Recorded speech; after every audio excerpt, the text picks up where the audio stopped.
Assalamualaikum warahmatullahi wabarakatuh. Saya Siti Nur Fauzi dari semester 3C. Di video kali ini saya akan membahas mengenai hukum pidana lanjutan, yang dimana di video kali ini saya akan membahas bab pertama tentang percobaan atau disebut juga fogging. Adapun pengertian dari percobaan itu sendiri tidak diatur secara jelas dalam KUHP, tetapi dalam KUHP hanya terdapat batasan-batasan yang menentukan kapan adanya percobaan tersebut dan juga menentukan syarat-syaratnya, yaitu seperti yang diatur dalam pasal 53 dan 54 KUHP. Selanjutnya, dalam pasal 53 itu yang pertama ada di mana mencoba melakukan kejahatan itu dapat dipidana jika niat itu telah ternyata dari adanya permulaan pelaksanaan dan tidak selesainya pelaksanaan itu bukan semata-mata disebabkan karena kehendaknya sendiri. Dari yang kedua, maksimum pidana pokok terhadap kejahatan dalam percobaan dikurangi sepertiga, dan jika kejahatan diancam dengan pidana mati dan pidana seumur hidup, maka akan dijatuhkan pidana penjara paling lama 15 tahun. Dan yang terakhir, dalam pasal 53, pidana tambahan bagi percobaan adalah sama dengan kejahatan selesai. Adapun dalam pasal 54, mencoba melakukan pelanggaran itu tidak dipidana. Selanjutnya, berdasarkan kedua pasal tersebut, itu yang dapat dikenakan sanksi pidana yaitu tindak pidana percobaan adalah jika tindak pidana tersebut berupa kejahatan yang diatur dalam buku 2 KUHP saja. Sedangkan jika melakukan pelanggaran yang diatur dalam buku 3 KUHP, maka dia tidak dikenakan sanksi pidana apapun. Selain itu, yang dari kedua pasal tersebut yang dimaksud dengan percobaan adalah suatu perbuatan yang dilakukan seseorang dengan niat yang jahat dan niat itu mulai sudah dilaksanakan tetapi perbuatannya belum selesai. Tidak selesainya perbuatan tersebut bukan karena kehendak pelaku. Contohnya, jika kita udah niat mencuri dan kita udah mau ngambil barangnya, tetapi karena ada orang yang tahu gerak-gerik kita, maka itu dianggap tindak pidana percobaan yang dimana tindak pidananya tersebut tidak selesai bukan karena kehendak dari si pelakunya. Adapun sifat dari percobaan itu adalah yang pertama sebagai dasar atau alasan memperluas dapat dipidananya orang, yaitu seseorang dapat dikenakan sanksi pidana apabila sudah memenuhi 4 unsur pasal 53 KUHP yang tadi, walaupun tidak harus memenuhi unsur delik dari pasal tersebut. Jadi sifat dari percobaan itu dalam pasal 53 yaitu percobaan dipandang sebagai memperluas dapat dipidananya orang dan bukan memperluas rumusan delik. Jadi, percobaan tidak dianggap sebagai delik yang berdiri sendiri, melainkan sebagai delik yang tidak sempurna. Sifat yang kedua yaitu alasan memperluas dapat dipidananya perbuatan.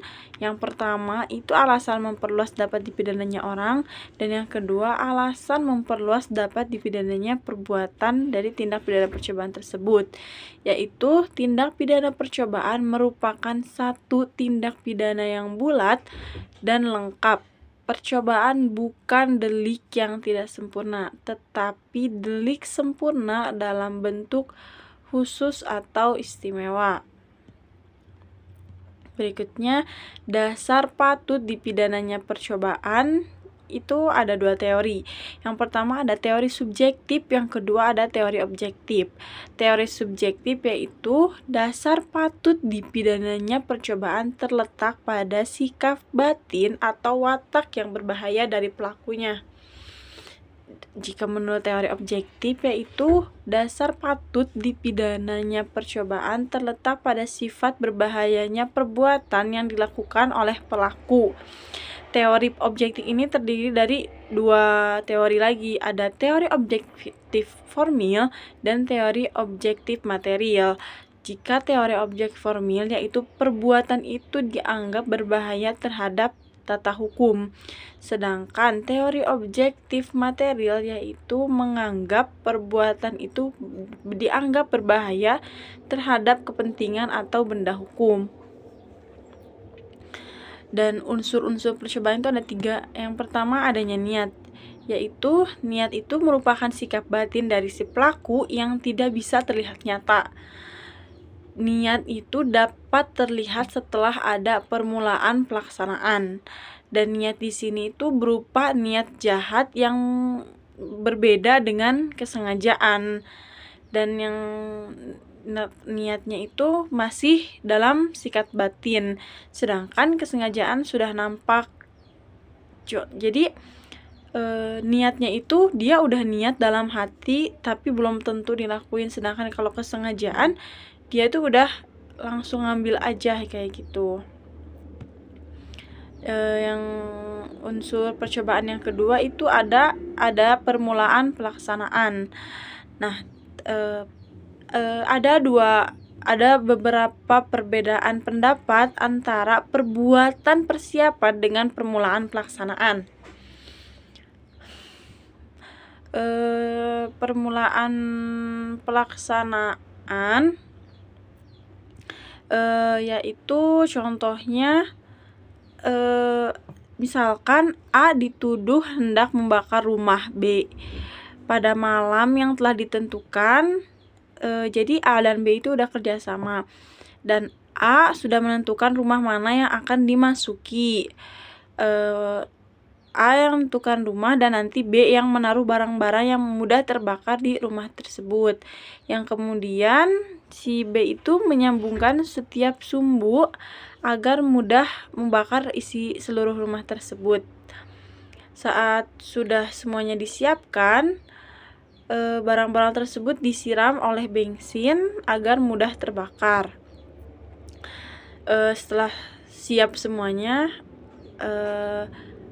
karena saat mereka ingin memulai membakar, ternyata bau dari bensin itu sangat menyengat sehingga bensin tersebut mengundang para warga sekitar yang ingin tahu dari mana bau bensin tersebut. Sehingga A yang tadinya ingin menyalakan api itu panik dan langsung pergi dari rumah tersebut bersama dengan B. Sehingga A dan B itu tidak menyelesaikan maksud dari niat mereka untuk membakar rumah tersebut karena terlanjur sudah banyak orang yang datang ke rumah tersebut. Terhadap kasus tersebut, menurut Gresham atau peradilan di Hetergensoft, perbuatan A adalah permulaan pelaksanaan yang dimana A tersebut dijatuhi hukuman pidana selama 4 tahun penjara yang dimana melanggar pasal 53 junto pasal 187 KUHP.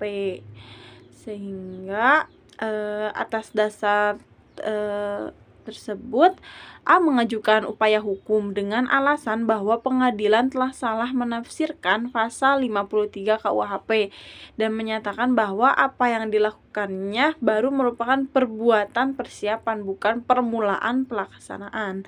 Jaksa Agung Muda itu menyimpulkan bahwa perbuatan A adalah perbuatan persiapan karena belum merupakan perbuatan yang sangat perlu untuk pembakaran rumah yang telah diniatkan dan tidak langsung berhubungan dengan kejahatan yang dituju. Atas dasar tersebut, Jaksa Agung itu membatalkan putusan A sehingga A dilepaskan dari segala tuntutannya. Berikutnya, unsur percobaan yang terakhir yaitu pelaksanaan tidak selesai bukan karena kehendak sendiri atau bukan karena kehendak pelaku. Yang pertama itu adanya penghalang fisik.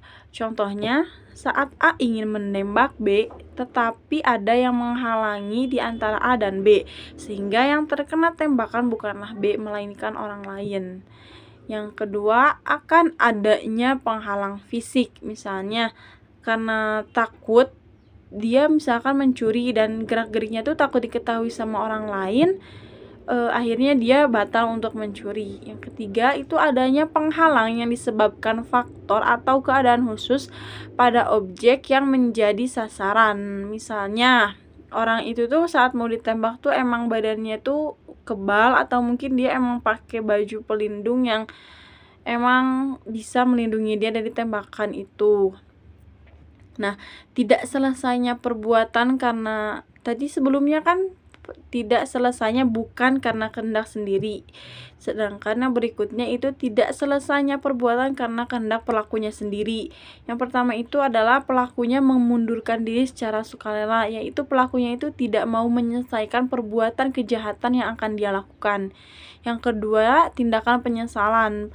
Pelaku meskipun perbuatan pelaku pelaksanaannya sudah diselesaikan, tetapi dengan sukarela pelaku menghalau timbulnya akibat mutlak untuk delik tersebut.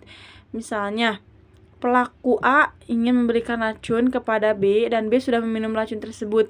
Karena A tidak ingin menyesal dan A juga ternyata sudah memiliki ramuan untuk menyembuhkan jika ada orang yang meminum racun tersebut, sehingga A pun kembali memberikan penawar racun tersebut kepada B sehingga B pun bisa selamat.